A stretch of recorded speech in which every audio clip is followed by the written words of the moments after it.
Before, nagtitinda ako ng peanut butter at isa ito sa nagbigay sa amin ng extra income. At pag may nagtatanong kung ano yung recipe ko daw dito, hindi ko sinasabi kasi nga negosyo ko ito. But for today's video at dahil love ko kayo, i-share ko sa inyo yung recipe ko para sa masarap na peanut butter.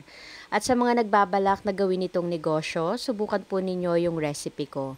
Promise, legit na masarap at talagang babalik-balikan sa inyo. Gusto mo rin ba?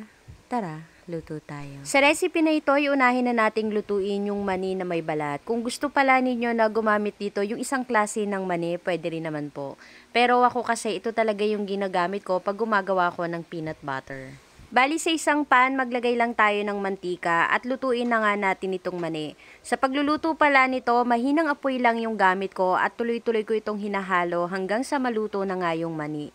Malalaman pala ninyo na luto na ito kasi maaamoy nyo yan. Sobrang bango or ang bango-bango at ganito na nga yung kulay. Pag okay na, ahunin na natin ito, tanggalin na rin natin sa mantika. At habang mainit pa yan, maglagay na tayo dito ng butter. Haluin lang natin ito ng tuloy-tuloy hanggang sa matunaw na yung butter. Then mag-a-add tayo dito ng brown sugar at powdered milk. And shoutout po pala kay Fred Cabansag, William Rufino Gamatan, and Ma'am Leia Felix Rafael from Bacoor, Cavite. After nating mailagay lahat ng mga ingredients, haluin lang natin ito ng mabuti bago natin ipagiling. Kung gagawin nyo itong pang negosyo, pwede na doblehin nyo yung mga ingredients na gagamitin. Pero ito kasing ginawa ko ay sample lang naman at pang personal use namin.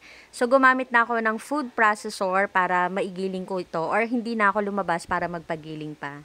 At magiging ganito yung consistency ng ating masarap na peanut butter. At yung lasa naman nito ay talagang masarap. Sakto rin sa mga hindi mahilig sa matamis na palaman.